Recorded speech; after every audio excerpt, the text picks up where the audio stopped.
Hello and welcome back to Chase Oaks Church Online. We are so excited to be here with you every time we get the opportunity to worship, to have church with you all. It is a special, special event. So thank you all so much for being here, but it's even more special because I got Todd here. My man, we've brought the band back together. It was too long, so we had to bring him back.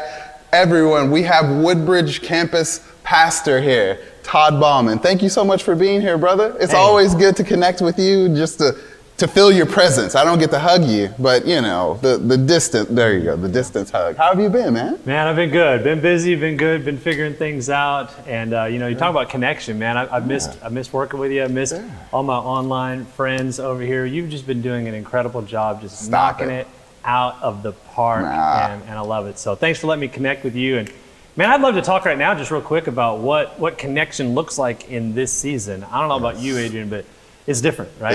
Absolutely. Like things are different, things are weird, you know, different levels of stay at home and all that going on right now. And I just want to encourage you all to take a minute to look at what connection looks like for you right now and engagement looks like for you. And I just want to encourage you that if you're in a small group, man, dive in with both feet. Be a part of that. There's no time that's more important than now to remain connected to healthy community. And if you're not in a group, Adrian, we got some great opportunities right now. Wow. There's some spots limited, so like jump on that right now. You'll find a link on the site here at live.chaseoaks.org. Right. Yeah. Incredible groups, like 6 different topics, different times a day. They're all online. There's no reason why you shouldn't be able to plug into a small group experience right now. And another cool connection we started is the after party. Aye. So the after party is a great experience where we're going to get to hang out live. Like there'll be a link wherever you're watching this to join us for the after party. I'll be hanging out. Adrian, you gonna come hang out a little bit? After 11:15, I'll be there. After 11:15 service, I'll be there. I'll be there. Good deal. I think my friend Ryan Leake will be on. Okay. I'm definitely going to be there. We're going to have a good time. The after party is for new folks that are looking to connect and engage and learn more about what's going on here at Chase Oaks and really talk about some of those opportunities. How about online, Adrian? Like if someone's looking to engage online, we say all the time, you don't watch church, you do church. Absolutely. What does that look like right now online? Well, I'm glad you said that, Todd, especially in regards to what connection looks like in this season, because it's changed, right? It's shifted. God's given us an amazing opportunity right now to connect and to dive in some different ways. Some great things that I've seen. And shout out to all of y'all out there because y'all have been killing it. I know you said earlier, Adrian, you've been doing a great job. No. The online community, the online staff, the host team, y'all have been killing it. And some of the ways y'all have been doing it, I've loved seeing the watch parties on Facebook. Huge watch parties I've seen, as well as sharing. When you share, it connects with so many people that would have never seen this thread or seen the sermon. So many people even in my life that were very unchurched and didn't have any kind of a church home to go to now have somewhere where they can worship, where they can praise God, and they can hear the word of God. So know that when you share this, you're sharing it not just with your friends, but with people that may not have ever got a chance to hear this message. So it's really powerful in this season to do that. But as we talk about this season, it's the ultimate curveball season. And you reached us during our sermon series, how to hit a curveball. So that's perfect, because if you get thrown the curveball, at least we know how to hit it. Pastor Jeff had an awesome thing last week that I missed out on of bringing a ball. I brought my my mug, my Cowboys mug, but Todd, you brought some balls. You actually, you listened and you came through. Well, I went a little outside the box with this. I didn't bring a baseball. I'm sure that's what Jeff was talking about. But right now, I want you to grab any ball that you've got around the house. Baseball would be great, but really anything you've got. This is my lacrosse ball. All right. I know you look at me, you're like, oh, he obviously plays lacrosse. Very athletic. No, that's not what this is all about. I don't know about y'all, but the work from home thing with the computer stuff and all the meetings, my neck is killing me. This is amazing. Like, this may be the most powerful tip you get all day. Get one of these lacrosse balls, you lean in your shoulder back against the wall. It is incredible. It is incredible. It'll fix you up. I love that. That is an old man tip for all of us old men out there, but still look young. Still look young. That's how it rolls. So thank you all so much for being here. Pastor Todd, my man, I have to call you Pastor Todd, but you're just T-Dub to me. You're my guy. So thank you so much for being here, brother. Like always, every time I get to see you, it's a blessing. Please know that. Well, thank you and your team, and I love you, man. Appreciate all right. Well, we're going to shoot over to service. Everyone have a blessed, safe week, and stick with us after service as we touch in on some of the things Pastor spoke about. Thank you all. Well, hello and welcome to Chase Oaks Church Online. I'm so glad you found us or we found you, whichever way it was. I believe whatever your week was like this week, you're going to be really, really glad that you're part of this service today. I know I'm looking forward to it because I believe today is going to be really uplifting. It's going to be inspiring. It's going to be helpful. It's going to be perspective giving. And we all need that right now. Speaking of what we need right now, in these days of social distancing, it is easier than ever to be disconnected from other people, of course. But at the same time, we probably need connection with other people more than ever. And the great news is that because of technology, we can be socially distant in one way, but really, really more deeply connected in another. And that's why last week we mentioned we started last week a number of new Zoom groups. Various pastors from our campuses are leading those on various topics like relationships, for example, on communication, some groups on anxiety, the New Testament challenge, and so on, one on leadership. They're going to be really great. There's kind of good news and bad news with that because they filled up really quick. But here's the really great news is we're starting more. And I promise you, as long as there's demand, we'll keep starting these groups. And I know you're going to be glad that you joined. So all you have to do is go online to our website, chaseoaks.org, and you'll see the opportunity. You'll see the little groups thing to punch. And when you get in there, it'll tell you about all those groups and when they are and when they meet and how you can join. I hope you'll take that step. Well, now it's about time to start our service as we continue our series, How to Hit a Curveball, talking about how to hit curveballs that come at us in life, like this big one called coronavirus that nobody saw coming. And let me just say before we get going here with our first worship song that you may want to push pause or something or go get a ball if you don't have one for whoever's there. You'll understand why later. But now let's worship God together and join with our worship team as they kick off our service today. Welcome to Chase Oaks Church Online. We are so excited to sing together. I was buried beneath my shame. Who could carry that kind of weight? It was my turn till I met you. I was breathing but not alive.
the weight of your glory. I needed shelter, I was an orphan. Now you call me a citizen of heaven.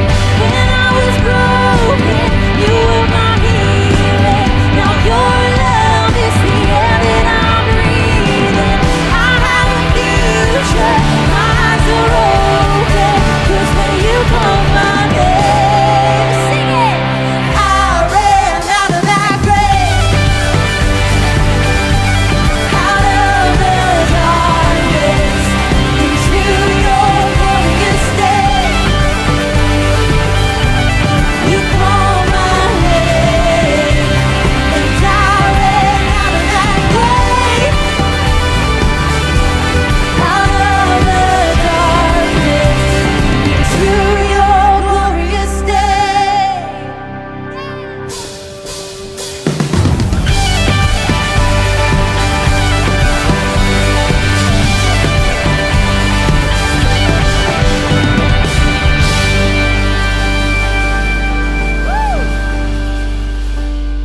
Well, welcome to Chase Oaks Church Online. My name is Ariel, and this incredible band and I are usually at our Sloan Creek campus.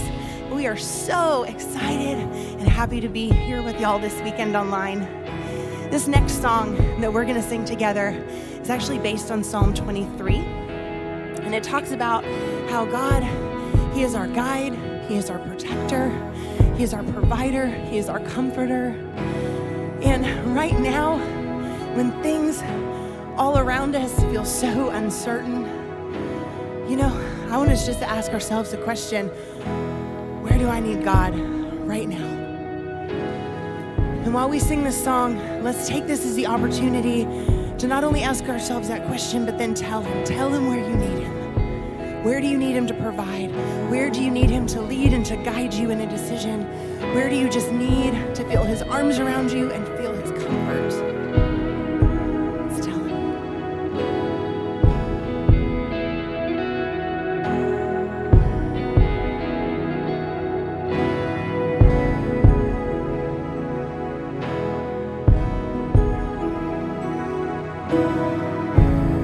There's a table that you prepared for me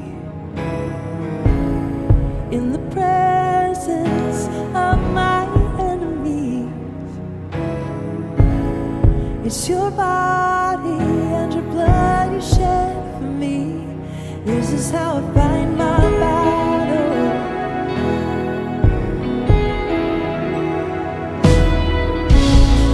There's a table that you prepared for me in the presence of my enemies. It's your body and your blood you shed for me. This is how I fight my battle.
I'm so thankful that when things feel super heavy and everything seems uncertain, and honestly, even when things seem a little hopeless, that we can lean into your love. And we don't know what to do, we can just stand still. We can just wait. We can just let your love cover us. Thank you.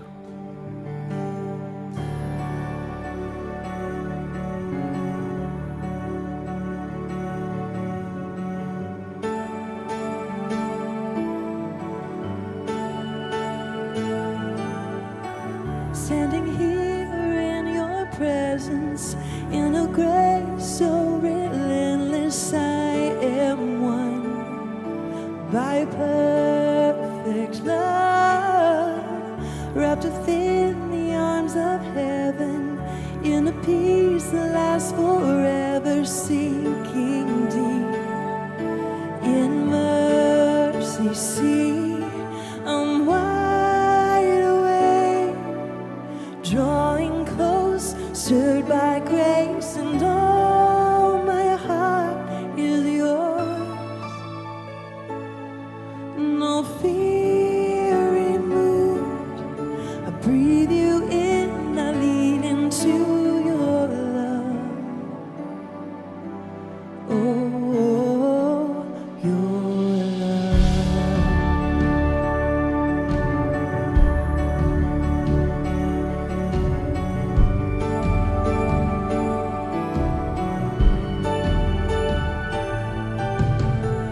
When I'm lost, you pursue me.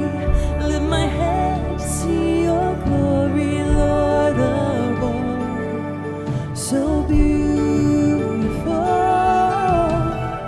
Here in you I find shelter, captivated by the splendor of your face. My secret place, I'm wide awake, drawing close, stirred by grace, and all my heart is yours. Oh, fear removed, I breathe you in, I lean into your love. Oh, your love.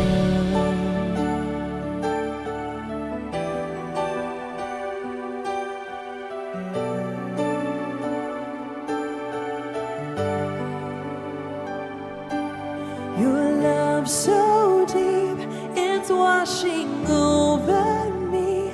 Your face is all I see. You are my everything. Jesus Christ, you are my one desire. Lord, hear my only cry, to know you all my life. Your love so deep, it's washing over me.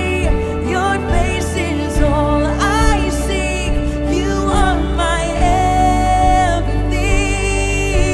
Jesus Christ, you are my one desire. Lord, hear my only cry, to know you all my life. I'm wide awake, drawing close, stirred by grace, and all my heart is yours. No fear removed, I breathe you in, I lean into your love. Oh, your love.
so great, isn't it, to be able to worship God this way? One church meeting now in thousands of rooms, wherever you are in our community or around the world. We're so glad that you're with us. And I know many of you are new to our church. And if you are, we would love for you to take a step that I think you'll be glad that you took. And that is, as you've seen probably already, if you are watching online, an opportunity to text the word new to 972-544-5651. 972-544-5651. That way, we'll not only know that you're here, but we'll also be able to send you some information that I believe that you'll find super helpful. Also, if you're new or relatively new to our church, we would love to host you in an after party, invite you to an after party right after this service if you're watching at one of our 3 service times, not on demand. It'll be an opportunity for you to be able to interact, ask any questions, or you can just sit back and watch the party if you want to. There ain't no party like a Chase Oaks after party, and we would love to be able to host you there. Also, for everyone, let me share with you something new that I believe you'll want to make sure that you subscribe to, and that is a new weekly email called Need to Know. You know, right now, if your email box is like mine, it is overfull because every organization, including ours, is sending out all kinds of updates and information in these crazy times. So my inbox, I know, is overfull. It's a little overwhelming. Yours probably is too. And so as a church, we decided to consolidate, to kind of, instead of sending out all these emails from all these different places, to just send one weekly email called Need to Know. It'll be concise. It'll be well done. It will tell you everything you need to know to stay up to date. You really do want to say yes to this. However, you have to say yes. You have to opt in. It's not automatic. And so please go on our website, chaseoaks.org. You'll see an opportunity there to subscribe to Need to Know. Click that button, subscribe. Again, it is not automatic. You have to subscribe to Need to Know. So go on the website to do that. It doesn't matter whether you've been here 20 years or 10 years or this is your first time. I think you're getting the picture. You have to subscribe, and you'll want to. This will be an incredibly informative, well-done email that we send out once a week just so that everybody can stay up to date with everything we need to know. Speaking of need to know, let me let you know of something that I believe you'll be really happy to know. And it relates to some outreach opportunities and engagements that you've helped make happen. In this difficult time, it has provided as a church an opportunity for us to come around need in very tangible in some really big ways. And because of your generous engagement, we've been able, as you've been hearing, if you've been around for a while, to come around frontline workers and medical workers and essential workers by providing hundreds of meals, by providing free childcare for essential workers in the DFW area, thousands of masks. That's been amazing, and that's ongoing. But we decided this week to also begin to come around food needs. As you've probably been hearing about, our food pantries and food bank have been under a lot of stress as there have been so many people reaching out to them for help, and we wanted to help in the name of Jesus. And so because of your generosity, we were able to do this in a really cool way to 7 food pantries. We were able to give significant, unexpected gifts, and I want you to see what happened.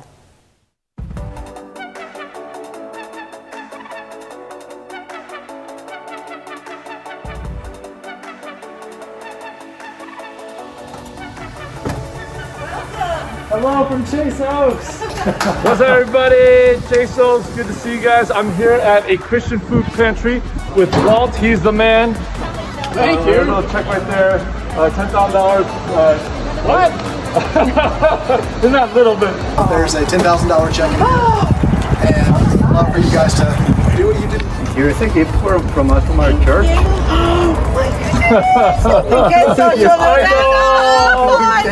Oh my word. This is awesome. $10,000. Wow. And we just wanted to come along and support you a little bit financially right now. And, so can I open this? Yeah, you can open it. That's fine.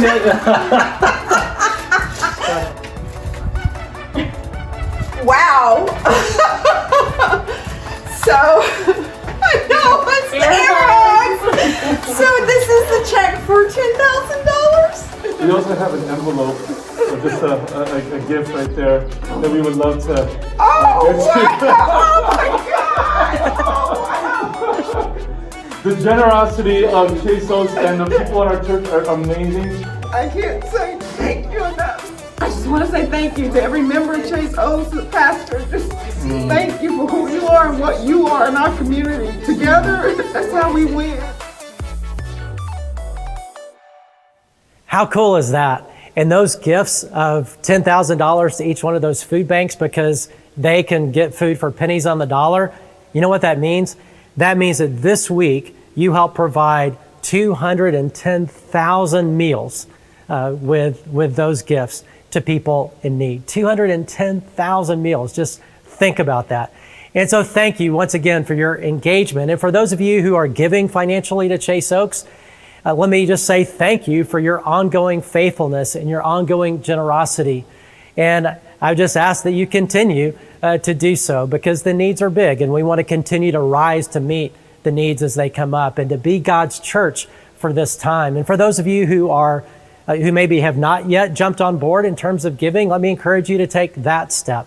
You can give online by going to our website, chaseoaks.org. You'll see the link to give.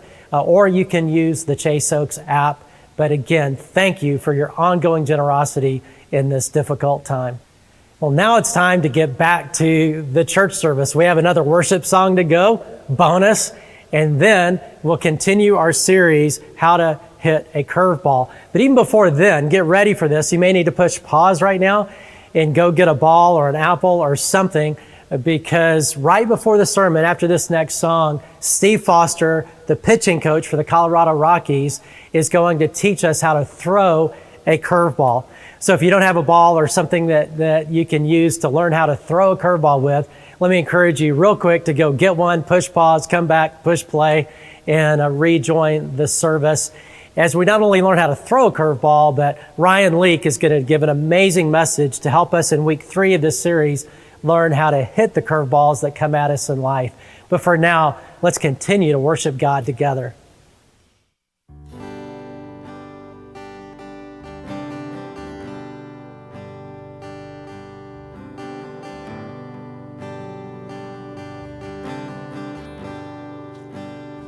So this is a new song for Chase Oaks, but I know that it already means so much to a lot of us.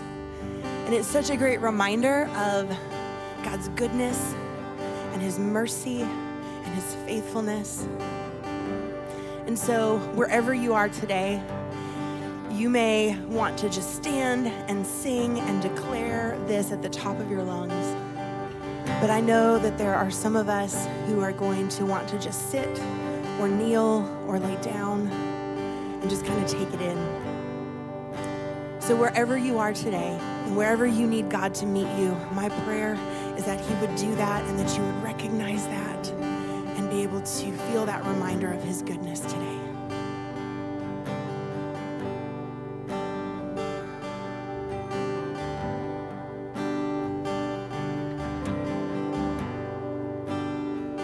I love you, Lord. Oh, your mercy never fails me. In all my days, I've been held in your hand. From the moment that I wake up until I lay my head, I will sing of the goodness of God.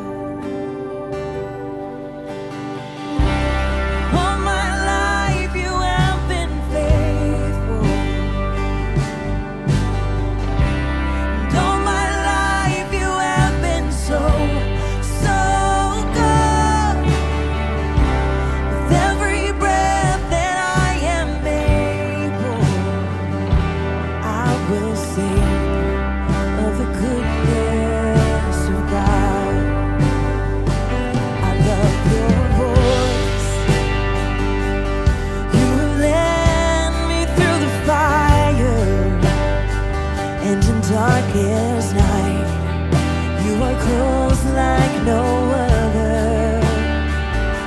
I've known you as a father, friend, and I have lived in the goodness of God. Oh, yes, I have. And all my life you have been faithful.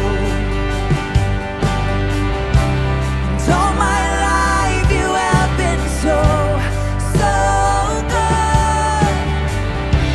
With every breath that I am able, oh, I will sing of the goodness of God.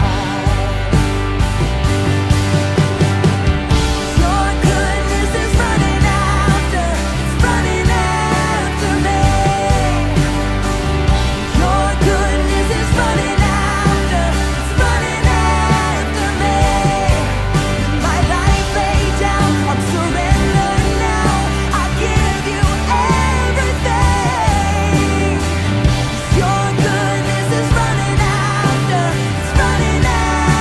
me. Your goodness is running after me. Yes, it is. Your goodness is running after me. With my life laid down, I'm surrendered now. I give you everything. Your goodness is running after me.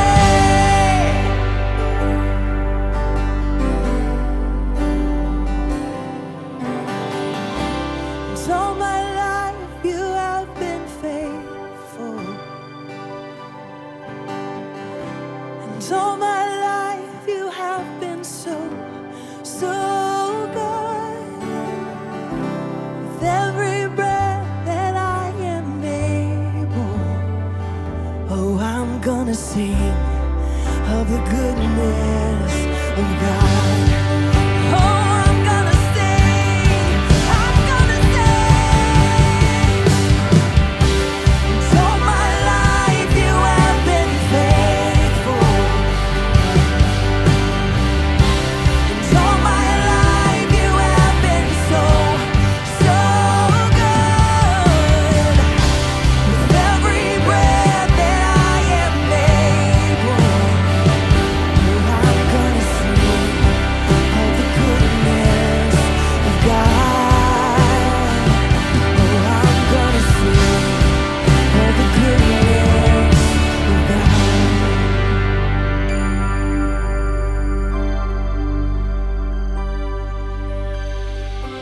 So my life you have been faithful. And all my life you have been so, so good. With every breath that I am able, oh, I'm gonna sing of the goodness of God. Oh, I'm gonna sing of the goodness of God. Hi, Chase Oaks Church. This is Steve Foster, pitching coach for the Colorado Rockies. I want to talk to you a little bit today about how to throw a curveball. The curveball is a pitch that takes imagination, because when you throw it, where it leaves your hands and where it finishes at the plate is two different elevations. It comes in at one height and it finishes at another. So you have to have an imagination where the ball's supposed to finish when you go to throw it. And how you do it is when you spin it, it creates spinning that causes the ball to have a trajectory going down. And I'll show you with grips so that you can see the different grips of a curveball. You can go across. This is a horseshoe. You can put your fingers together and your thumb on the seam down at the bottom. And then when you go to throw it, you're spinning it with these two fingers here. Some people use the middle finger and the thumb and spin it there with the pointer finger off so that it comes down, spins out, and goes down. That's one way. That's a spike curveball grip. And then another grip is when the fingers are together on the seams like this right here. Again, that is cutting the ball in half, and when you spin it, the ball going straight down. You can either keep your pointer on or spike it like this. Either way, it's a curveball and it's spinning down, and it's one of the toughest pitches in baseball to hit. Welcome to Chase Oaks Online. I am so glad to be coming to you wherever you are watching this message from. We just saw from Steve Foster how to throw a curveball, as we've been in a collection of talks on how to hit a curveball. I don't know about you, but there's so many things that can happen in life where we just didn't see coming. We didn't know how to make an adjustment to know how to really deal with it. I don't know about you, but just even going through a pandemic, just seeing all of the different things that have changed, it's pretty crazy. You know what? You know what really shook me the other day? I was watching the news, and the weatherman is at home. Okay, he's working from home. I can't believe the weatherman is at the crib, sitting at the desk, telling us what the weather's going to be tomorrow. And you know what? Here's what I know about the weather tomorrow, regardless of where you find yourself at, is that tomorrow the sun will come out. You bet your bottom dollar the sun will come out tomorrow. The sun will rise. And the question we have to ask ourselves is, will we? Will we rise to the occasion when we find ourselves in a situation that we're going, man, we don't know what to do with this? Have you ever had something that happened in your life you just didn't see coming? Maybe it was a divorce. Maybe it was a furlough. Maybe it was a kid making a decision that you just didn't see coming. And I don't know about you, but all of us have to ask ourselves this question, really, how do most of us navigate tough times? I mean, how have you navigated a pandemic? For me, somebody asked me the other day, how are you doing? And I said, Zoom, Zoom, Zoom. I mean, like, that was just what I've been doing. I feel like I just go from one Zoom meeting to another. And for us, that's how we're sort of trying to cope with how we can really stay connected. For some of us, another way that we cope and the way we navigate through tough times is comfort food. I heard somebody say the other day, hey, my 2020 summer body is going to have to wait for 2021. Some of us, we're just, man, this is what we've been running to. For others of us, it's Netflix. It's binging, it's Disney Plus, it's Hulu, it's HBO Go, it's the deal. This is how we're sort of what I like to call filling the time. And for others, it's just social media. It's nonstop. I mean, we're constantly just doing this morning, day and night. It's sort of how we just kind of cope. For others of us, they're way more negative than that. I heard that alcohol sales are up 300%. For some people, it's pornography. I love this verse in Proverbs chapter 18, verse 10. It says, the name of the Lord is a strong tower. The righteous man runs into it and is safe. The idea of a tower, especially in the Old Testament, it was actually during a wartime that a whole village could run into this tower and be saved from their enemy. And here's what I know about you, and here's what I know about me, is that we've all got a tower we run to in times of trouble. We've all got a thing. Sometimes it's an app, sometimes it's an addiction, but we've all got a tower that we run to. And the question that we have to ask ourselves about our towers is, what have our towers done for us lately? I want you to know this weekend, there is a name that you can call on that can be your strong tower. How in the world do we hit a curveball? I think that there is a man in the New Testament. He's the Apostle Paul. And he is someone that endured so much adversity, so many trials.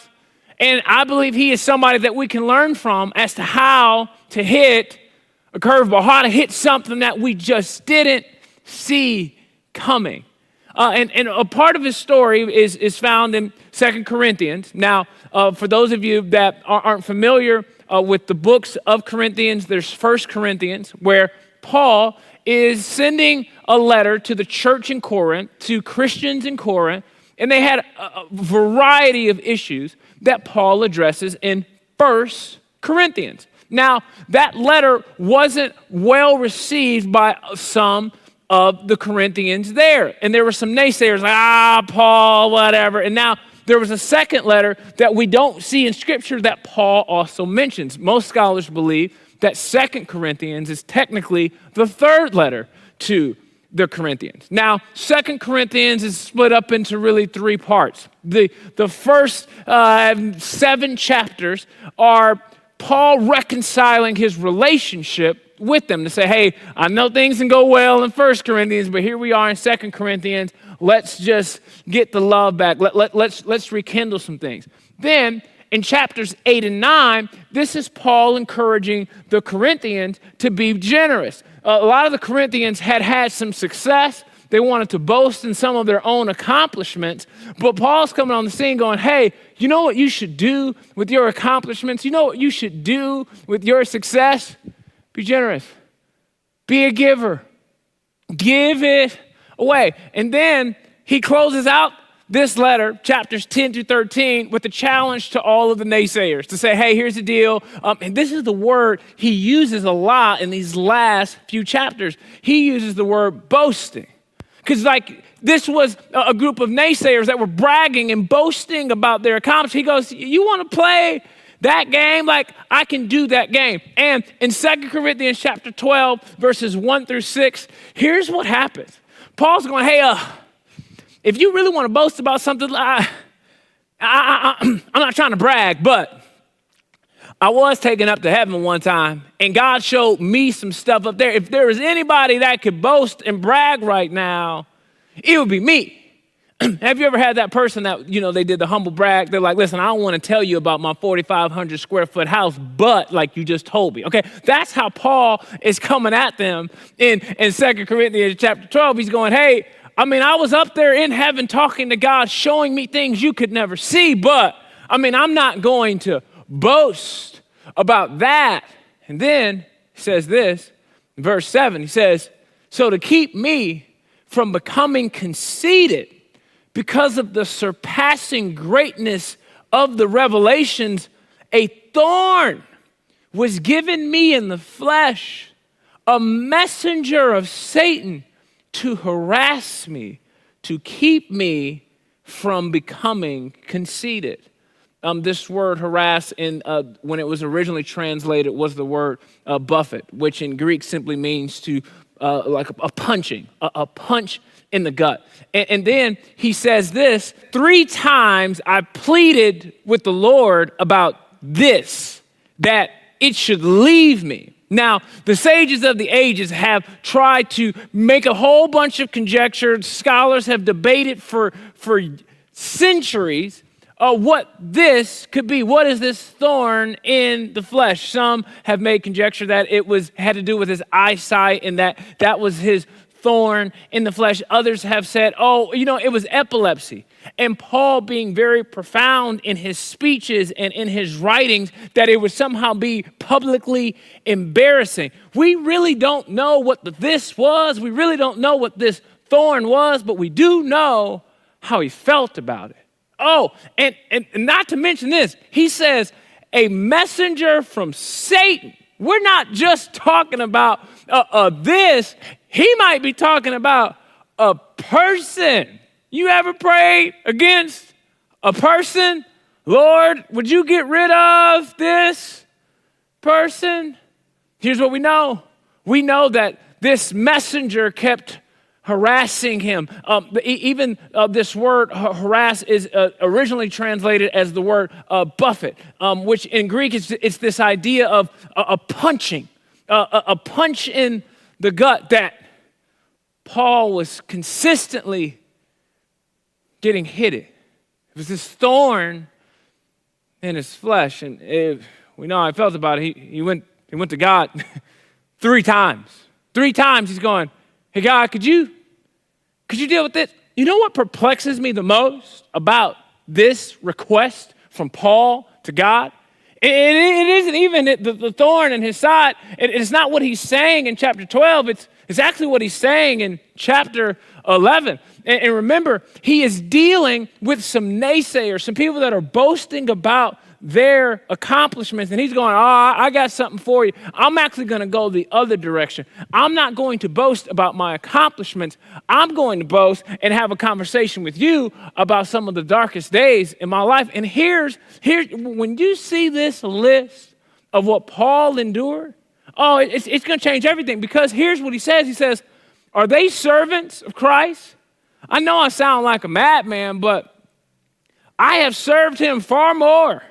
I have worked harder, been put in prison more often, been whipped times without number, and faced death again and again.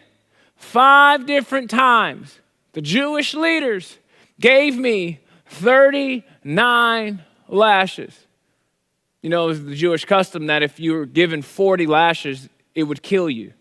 They literally got him to the point of death 5 times. You know who else got 39 lashes? Jesus.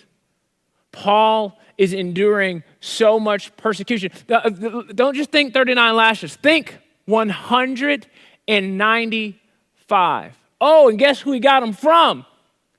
Leaders. You ever been hurt by a leader? One that's supposed to be spiritual. He's got scars on his back, and he's going, look at what has happened to me. He doesn't stop there. 3 times I was beaten with rods. Once I was stoned. I mean, if we just looked at just that alone, we'd go, man, Paul, I can't believe all the stuff you've gone through. He goes on. 3 times I was shipwrecked.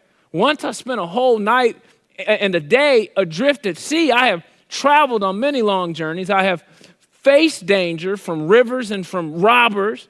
I have faced danger from my own people, the Jews, as well as from the Gentiles. I have faced danger in the cities, in the deserts, and on the seas. And I have faced danger from men who claim to be believers, but are not. I have worked hard and long, enduring many sleepless nights. I have been hungry and thirsty, and have often gone without food. I have shivered in the cold without enough clothing to keep me warm.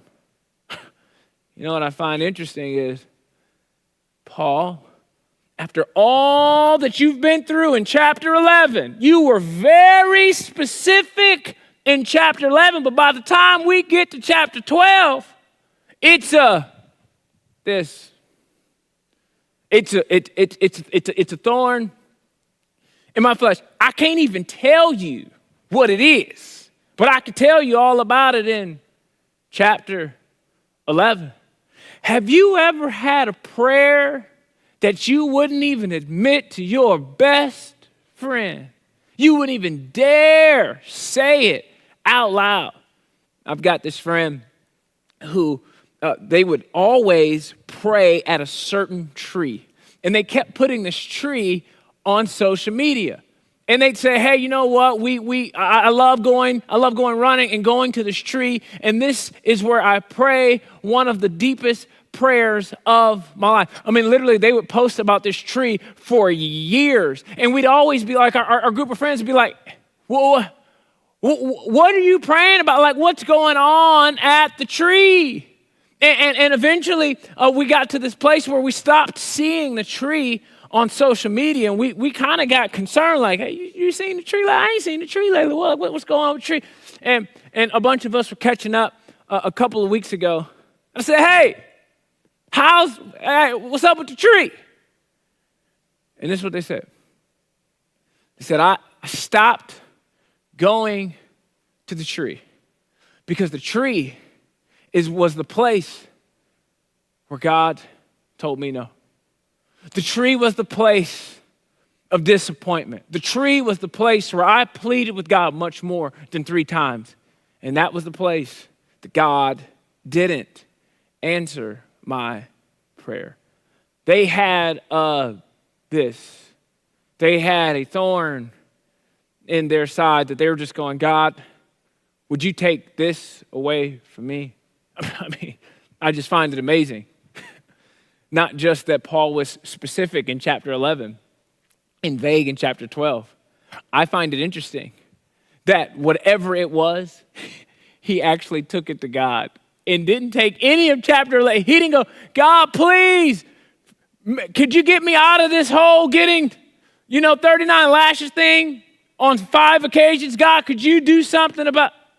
No, so whatever, I'm going, Paul, what could it possibly be given all that you've been through in chapter 11 that we get to chapter 12, and now all of a sudden you want to speak up. Now all of a sudden you're ready to talk to God. Now all of a sudden you want to take it to God on a 3-time request. And then I love, it said 3 times, I pleaded with the Lord about this, that it should leave me. And then I love God's response. But he said to me, my grace is sufficient for you. My grace is sufficient to you. So here is the Apostle Paul. Now realize, at the beginning of this chapter, Paul says, I'm not sure if I was in the body, out of the body. I'm not sure, but I was taken up to heaven. Maybe it was a vision. Maybe I was actually there, but it was a very deep spiritual experience. And in that same context, he's going, I also pleaded to God 3 times. Hey, could you help me out here a little bit? And essentially, God's like, nah, my grace is sufficient. I mean, has God ever told you no? I mean, have you ever had this request about a relationship? Have you ever had this request about a job? Have you ever had a request about a kid? And it was just one of those things where it was like, no, talk about a curveball. The really hard curveballs to hit are the ones you feel like God threw himself. Oh, the ball came from God? Are you kidding me? Like, God, are you doing this to me? What would you do if I told you that God was doing it for you and that it was going to work out for your good?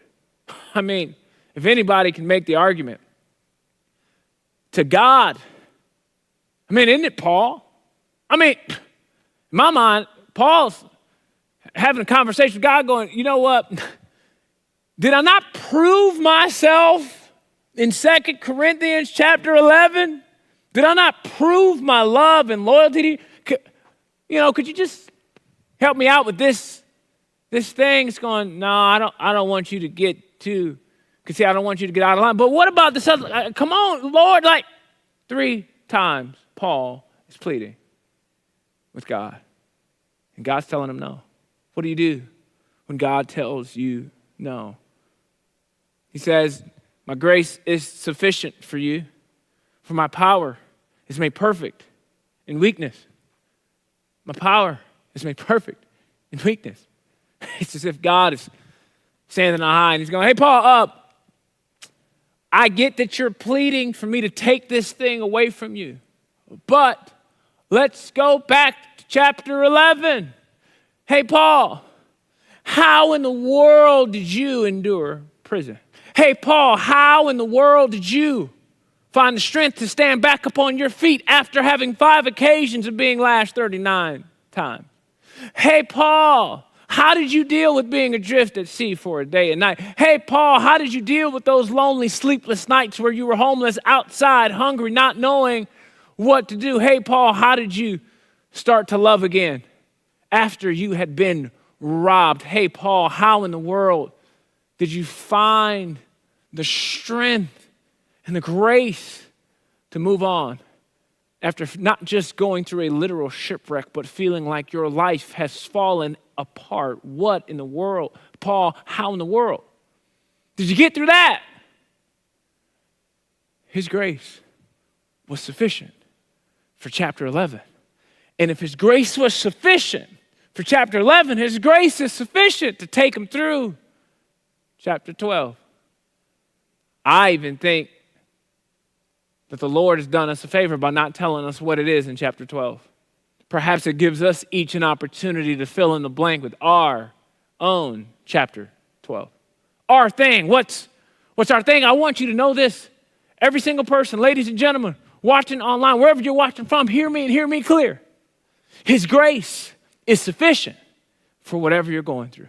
His grace is sufficient for a pandemic. His grace is sufficient for quarantine. His grace is sufficient for homeschooling and you've never done it before in your life. His grace is sufficient for furlough. His grace is sufficient for a breakup. His grace is sufficient for the future that we know not about.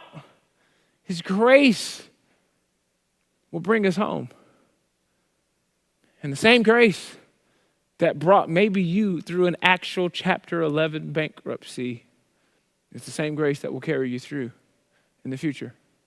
I love, he says, hey, therefore I will boast all the more gladly of my weaknesses so that the power of Christ may rest upon me. Then, he says, for the sake of Christ, then I am content with weaknesses, insults, hardships, persecutions, and calamities. For when I am weak, then I am strong. I think Paul understood a secret on how to hit a curveball that can help you and I today. He realized this, that sometimes our darkest days are the perfect days for us to lean on God. In fact, we might experience his power the most on our worst day.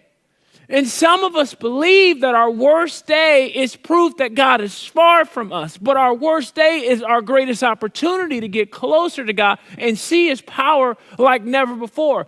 Many of us want to see God's power, but don't want to go through anything. But in fact, we see most of his power when we're going through the most. So ladies and gentlemen, we got a 1-point message for you today. And it answers this simple question. How do we find strength in God when we are weak? It's very simple. It's going to blow your mind. Okay, I'm telling you, you're going to be like, what? I cannot believe he came up with that all by himself. How do we find strength in God? Invitation. Invitation. And you say, is it that easy? You'd be surprised how many people spend their lives trying to figure it out by themselves. I can't tell you how many leaders and students and athletes and executives and parents and siblings that sit and try and go, I got this. I watched a podcast. I read a book. I got this. Do we? Can we figure it out? Because if we could, wouldn't we have done that by now? But you got to think about this stuff at some point. I mean, when I think about it, I have to think about Proverbs chapter 3. It says, trust in the Lord with all your heart and lean not on your own understanding. In all your ways, submit to him, and he will make your path straight. Ladies and gentlemen, I can't tell you how many people never pause their lives long enough to invite God in and say, I don't got this. I mean, I think one of the greatest spiritual disciplines we can have is fighting the I got this mentality. What would it look like for you right now to just begin to let it go and to submit your ways to God, to say, I don't got this, and I am tired of making decisions based off of my understanding. God, I need your understanding for my life. Imagine what your life would look like. I mean, don't you get exhausted trying to figure out all of this by yourself? I believe that our prayer should go from, Lord, deliver me from this, save me from this, help me escape from this. And I think our prayer should become, meet me in this. Give me strength in this. Make me better in this. You see, I think what Paul understood about how to hit a curveball was not trying to dodge chapter 11. I think what he learned in chapter 11 is that God met him right where he was, and it would carry him through the rest of his life. Because when he looked back on chapter 11, he realized that it was the grace of God that sustained him. I was recently at a Mavs game before no one could go to Mavs games anymore.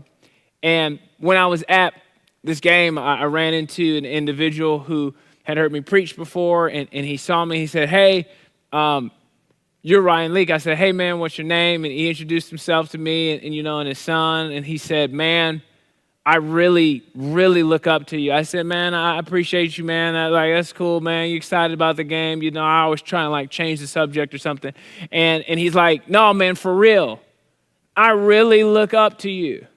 And I was like, "Man, what dude, what are you talking about?" He's like, "No, dude, for real." He's like, here's what he said. I thought it was very interesting. He said,